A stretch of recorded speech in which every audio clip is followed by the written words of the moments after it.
Tao Interactive Studio.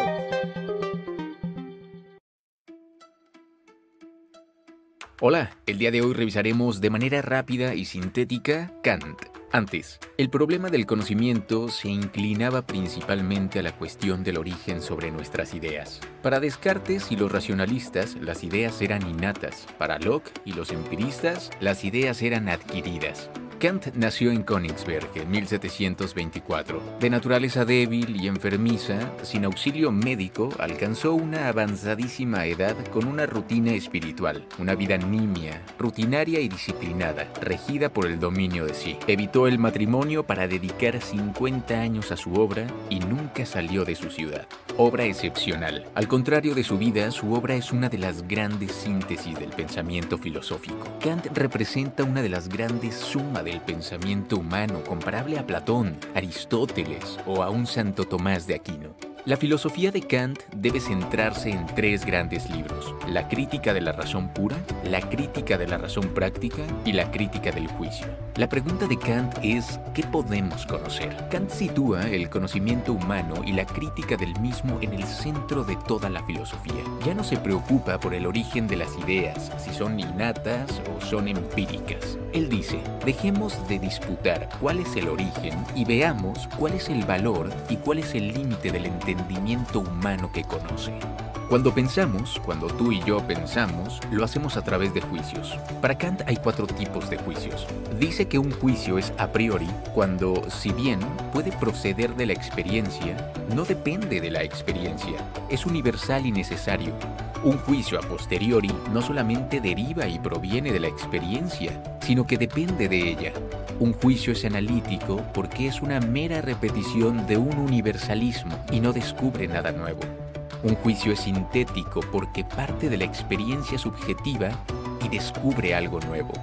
El juicio a posteriori es privado, subjetivo, particular y contingente, es decir, válido solamente para quien lo pronuncia en el momento en que lo pronuncia. Distingamos entre a priori y a posteriori. La ciencia está construida a base de juicios ciertos, juicios universales, necesarios. Se les llama juicios a priori. Nuestras sensaciones, nuestras aseveraciones cotidianas son, en cambio, juicios inciertos, particulares y contingentes. Son juicios a posteriori, únicamente válidos para nosotros que lo pronunciamos en ese momento.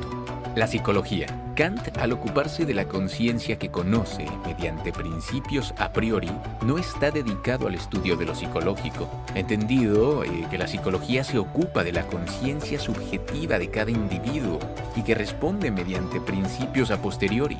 Kant dice, en resumidas cuentas, ni la psicología racional, que parte de la metafísica que se ocupa del alma, ni la teología racional, parte de la metafísica que se ocupa de Dios, ni la cosmología racional, parte de la metafísica que se ocupa del universo, dan respuestas científicas ni entrañan pruebas claras.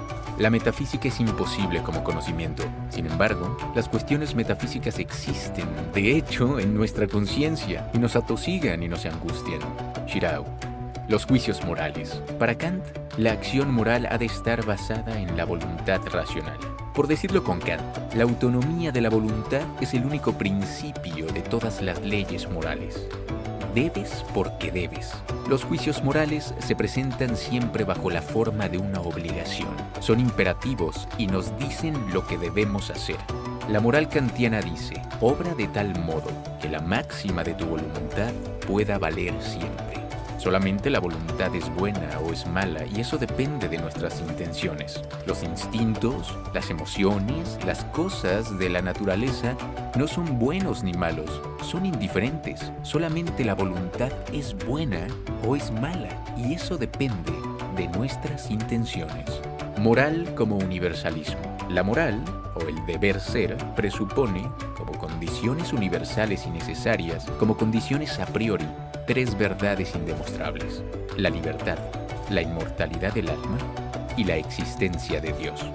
Principios necesarios e indemostrables.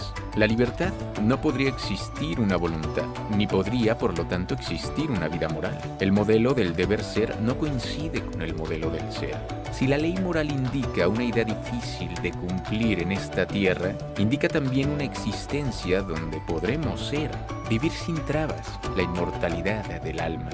Dios es el ser que siempre es lo que debe ser de pensamiento y voluntad de amor. El hombre vive una vida conflictiva entre lo que es y lo que debe ser. En los hombres, aquellas disposiciones naturales que apuntan al uso de la razón se deben desarrollar completamente en la especie y no en los individuos. Kant. La paz perpetua. La moral se ha convertido en la ley de la naturaleza social. Kant quiere transformar la sociedad de un hecho natural en un principio de derechos humanos. Si la moral, que es absoluta, no admite el progreso, la razón conducirá a la libertad y a la paz perpetua en la historia que es relativa. Para saber más, el libro de la filosofía. Introducción a la filosofía.